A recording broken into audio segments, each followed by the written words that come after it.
Good afternoon. My name is Brooke Michael, and I want to welcome you to our presentation on our RN to MSN and RN to DNP programs. So we're going to start off today with some common questions that a lot of students have. And the first question students always want to know is, when can I start? So we're going to start off with talking about the fact that there are prerequisite courses that must be completed prior to being starting into the MSN or the DMP curriculum. So you can't start into the graduate level coursework until you've completed these prerequisite courses. These prerequisite courses can be completed prior to being admitted as an MSN or DMP student, but that doesn't guarantee that you will get into the MSN or DMP. It is an option for students to go ahead and take those early on because all of the prerequisite courses are also required in our RN to BSN curriculum. So with those prerequisite courses, when I'm talking about those can be started any semester. You can start fall, winter, spring, or summer. You would just admit as an RN to BSN student to start, and then later complete the RN to MSN or RN to DNP application to be admitted into that program and start into those prerequisite courses. Now, the MSN curriculum only ever starts in a January semester. It is always a June 1st application deadline for a January start. Now, the prerequisite courses cannot be completed in just one semester. So when you're admitting June 1st or applying June 1st and finding out July or August, there's no way to complete all the prerequisite courses in just that fall semester. So that's why we give you that option to start into them early or before you're actually admitted. With the RN to DNP, there's 3 times a year you can start. So into the DNP curriculum, you can start fall, winter, or spring. And we're going to talk about those different application deadlines on another slide. People want to know, is this a University of Michigan Flint degree? Absolutely it is. It is the same degree as if you went to Ann Arbor, Dearborn, or Flint. It's the same diploma signed by the same people, and you're in the same alumni benefits. This is a University of Michigan degree. Do I have to take the GRE? No, you do not need the GRE for either our MSN or our DNP. What pathways can I complete? You can complete 2 different pathways in the MSN. One is family nurse practitioner, or you have the option of nurse educator. With the DNP, there's 4 options. There's family nurse practitioner, gero, acute care, and psychiatric. So when will I get a BSN? Midway through. With this program, you're skipping over about half of the curriculum of the RN to BSN program. So you will not get your BSN midway through. If you decide at some point that you would like to finish out and get your BSN, you can do so because, like I said, all those prerequisite classes are required in our RN to BSN. But remember that you would have to go back and complete out those BSN courses. You cannot just halfway do the MSN or DNP curriculum and say, well, I should have enough classes for a BSN. Can I take time off? During those prerequisite classes we're talking about, yes, you can do them as fast or as slow as you want, and you can take time off if you need to. Now, once you start into the graduate level curriculum, you are going to want to stay kind of consistently either as a part-time or full-time student. You will apply as either part-time or full-time, and you will be admitted as either part-time or full-time. And it would be very difficult to take time off. If you needed to take time off, you can, but just know that the classes are built on each other. So you have to have one set of classes before you can have the next set because of the information that's in them. So if you do that, it may be another year until that course is offered again. So taking time off may delay your graduation. Can I go part-time? Yes, as I just mentioned before, you will pick either a part-time or a full-time track when you apply into MSN or DNP. Do you need to come to Flint? For those prerequisite classes, no, you do not have to come to Flint for any reason. Now, with the MSN and the DNP, you do come to Flint basically once a semester for a checkoff. So any semester that you have a clinical course, you will come to Flint for a checkoff at the end of that semester. Most of the time, it's just one time a semester. Now, if you potentially came to campus and the faculty was not able to see what they needed to see, there wasn't a patient or maybe something went awry, then the faculty can ask you to come back and do a visit, but that's very rare. So again, it's going to be about 3 to 5 times max a year. Will we help with clinical placement? Yes, we do have a clinical coordinator, and she will help you find placement within 2 hours of your home. Now, if you live way up north, it could be up to 2 hours, but if you are near a metropolitan city, more than likely it will be much closer to home. You will need to take an active part in the clinical process. So Peggy doesn't do all of the work. You will need to also make some phone calls or write emails to potential sites to get things signed, etc. So there is an active part that you will take. So it isn't just sitting back, but we do absolutely help you. So how long will it take? For those prerequisite courses, we're going to go over those in the next couple of screens. You can do those, like I said, pretty much at your own pace. You have up to 2 years to complete those prerequisite courses. But keep in mind, again, that the MSN only starts in January. So if you're wanting to start in a specific January semester, you'll want to try to complete those prerequisite courses at a specific pace to meet your deadline of when you want to start into grad programs. So with the MSN, if you are a part-time, it's going to be about 2 years, 8 months, and full-time would be 1 year, 8 months. Once you start into the DNP curriculum, it's going to be 3 years, 4 months for full-time and 5 years, 4 months for part-time. Can I work full-time during those prerequisite courses? Absolutely, you can. So you can, like I said, take those classes as fast or slow as you want. So you can kind of work if you need to work or not. Once you start into the graduate level, it depends if you went part-time or full-time. If you pick to go through school full-time, we do not recommend working full-time. School full-time and work full-time is typically not a equation for success. If you picked part-time, there's a chance that you could work full-time, but you know your life. So you know whether or not you have added stressors outside of work and school, as in family or other obligations. So you would make that determination. We never stop students from working, but these are our recommendations to be successful. How many classes do I take each semester? Again, during the prereqs, go as fast or slow as you want. But once you start into the graduate level, part-time is going to look about like 2 classes a semester, and full-time is going to look about 3 to 4 classes a semester. Why should I do the DNP instead of the MSN? So in the future, a lot of positions we feel as though are going to require a DNP. So especially if you're going into things like informatics, management, policy, or research, there's going to be a high demand and they're going to really prefer you to have your DNP. These typical areas normally focus on wanting their DNP, like I said. But what you want to keep in mind is if you're planning on being a nurse practitioner for more than 10 years, we do recommend you go the DNP track because it's all of the positions are kind of gearing towards that DNP. So if you have plans of being in there a long time, at some point you probably would have to have your DNP anyways.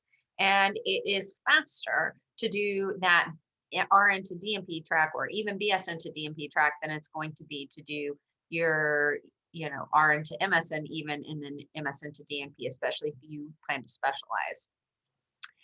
The other thing you want to keep in mind is that nursing programs such as the NONPF recommended that the physician move towards that doctorally prepared area. So that's another thing to keep in mind, that they could at some point want that. You would always be grandfathered in and be able to be a nurse practitioner with an MSN. But again, the jobs may be looking for that DNP position.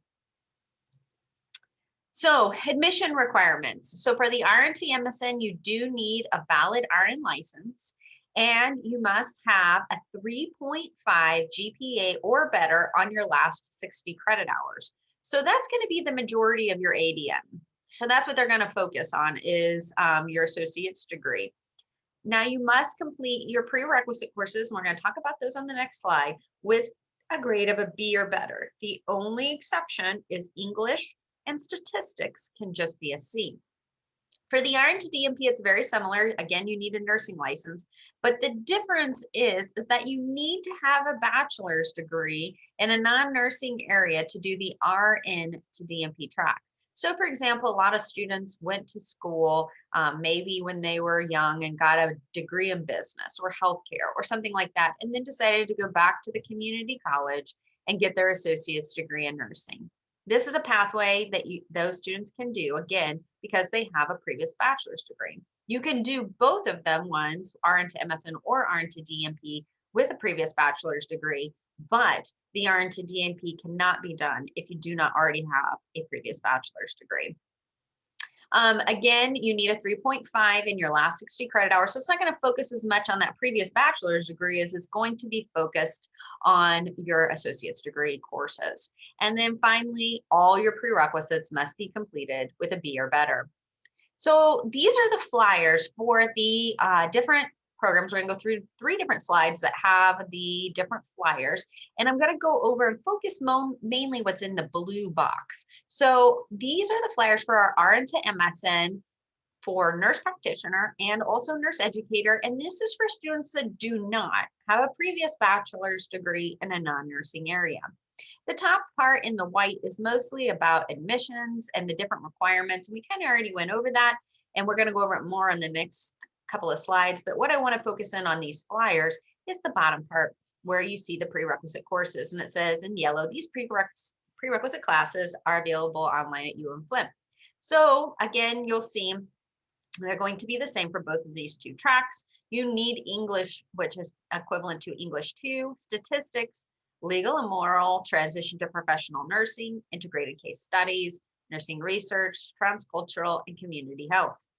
English, statistics, and sometimes legal and moral can transfer in from the community college. So you could have taken English or statistics at your community college and transferred those in. So those could already be completed.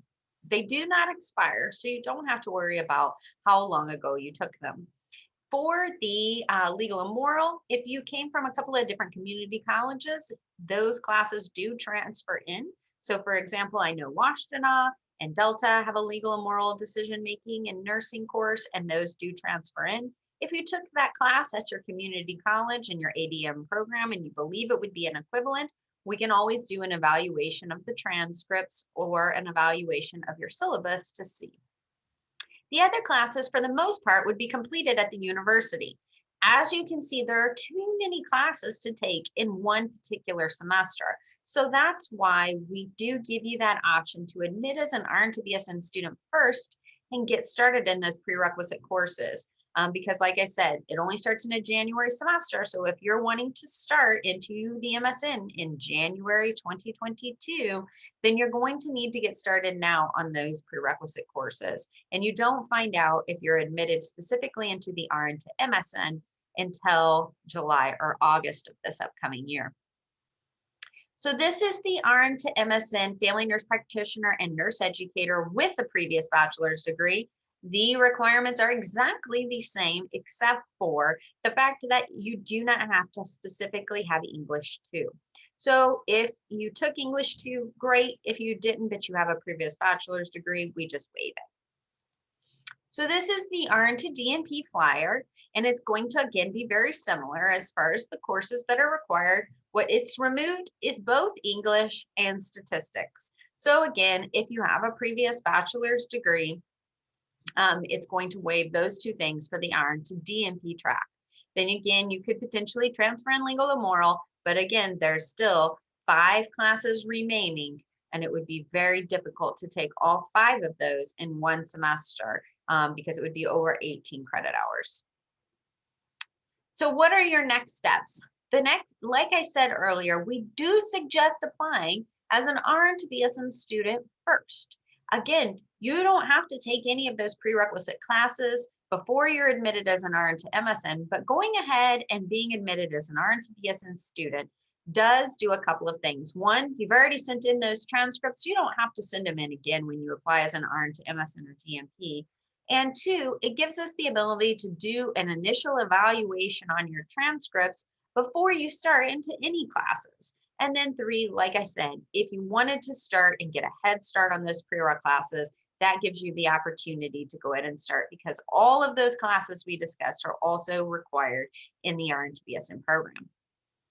We do suggest after you're admitted, to book an appointment with us. And we're going to talk about how to do that on the next couple of slides. And then you want to make sure that you apply to the RN to MSN or DNP by their deadlines. Again, RN to BSN, you can apply, it's free. You can start any semester, but those MSN and DNP have very specific deadlines, and you need to make sure that you're meeting those. For the RN to MSN, it's always a June 1st application deadline for a January start. Again, when you're applying this upcoming June 1st, it would either be a January 2022 start or a January 2023 start, depending on how quickly you could get through those prerequisite courses.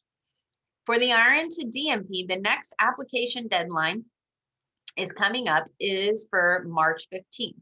The one after that would be May 1st or July 31st, and then November 1st. So again, you want to pick the most recent or the soonest coming up application deadline.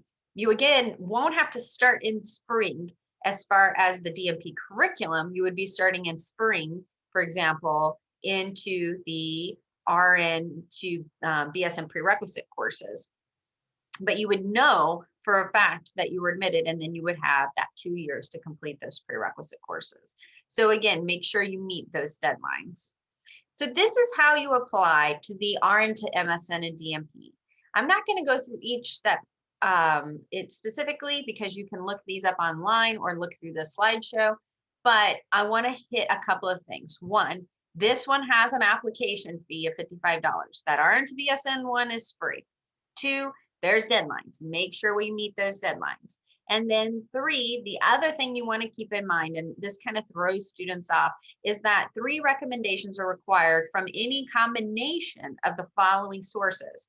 And then there's 3 bullet points. A lot of times students feel like they have to have one from each category. You do not have to have one from each category. It's just your letters of references must come from those categories. You could have 2 faculty and 1 professional, or you could have 2 supervisors and 1 faculty. It doesn't matter what combination it is, or you can have 1 from each category, just as long as your references come from those categories, and there's a total of 3. This is how you're applying to do those prerequisite classes and get started. And this is the RN to BSN application. The application, again, is free. It's good for a year. And once you send in those transcripts, you do not have to send them in again for the MSN and DNP application. We will have them on file. Now, during COVID-19, you can be admitted and start into the program with unofficial transcripts. So you can take a picture with your smartphone or take a screenshot. As long as it's legible, we have to be able to read it. You can email it to that electronic email address at the bottom, and then send in official transcripts at a later date. We do have to have official transcripts at some point, but like I said, you can be admitted and you can start with unofficial transcripts. So now you will want to book an appointment. So booking an appointment is easy. The easiest way to get to it is just go to online.umflint.edu or umflint.edu/online, whichever, and there's a book an appointment button at the top of the screen. We do offer face-to-face appointments. Currently, these campus locations are closed, but once they open back up, you will have the opportunity, if you like, to meet with an advisor at one of these locations face-to-face. We always offer phone appointments. Before COVID, during COVID, and after, we will always offer phone appointments. But as I said, at this time, these campus locations are closed, so the only option is phone and virtual. You can book with any of our advisors, whichever one has a time slot that is most convenient for you. We do offer extended hours on Monday, Wednesdays, and Thursdays between 6 a.m. I know that's a 7, but it's 6 a.m. and 9 p.m. So if you need an early slot or an evening slot, we do have those available on those different days of the week. We also offer appointments on Tuesdays and Fridays. They're just traditional hours like 9 to 5. So let's talk about the tuition and scholarship opportunities. So those prerequisite classes will all be completed at the RN to BSN tuition rate, which is $4.97 per credit hour. Then once you start into the DNP or MSN curriculum, both are at $7.12 per credit hour. So it doesn't matter if you're doing MSN or DNP, it's the same tuition rate. Now, what you want to keep in mind is tuition can change yearly. It's normally in a fall semester if it's going to change. So if you took, for example, the full 2 years to do those prerequisite classes, the tuition may be higher at the graduate level by the time you start. We do have a lot of scholarship opportunities for both the RN to BSN and for the MSN and DNP. You want to visit these websites and look through and see which ones you qualify for. There are a lot of opportunities out there, especially if you're doing a DNP track and you're specializing. For example, the psychiatric one I know has a lot of scholarship opportunities. So please read through those different websites and see which ones you qualify for. These are the different advisors that we have that you can meet with for your RN to MSN, RN to DNP, or RN to BSN classes. So you can book with any of us, whichever one has an available time slot. I am Brooke. And then we have Jennifer, Stephanie, and Tiffany. And you can see the different office locations that they have so that you know that if you do want to meet somebody in Flint, then you would book with Tiffany. Or if you did want to meet somebody in Detroit, you would want to book with Stephanie, and you can work with them from the start to the end. Again, those locations are closed right now, but we hope to open them up soon. So that is the end of our presentation. We wanted to say thank you for attending. And if you have any questions or concerns, please use that last slide with our email address or phone number to email, text, or call us with any questions that you may have. Thanks, and we hope you have a great rest of your day.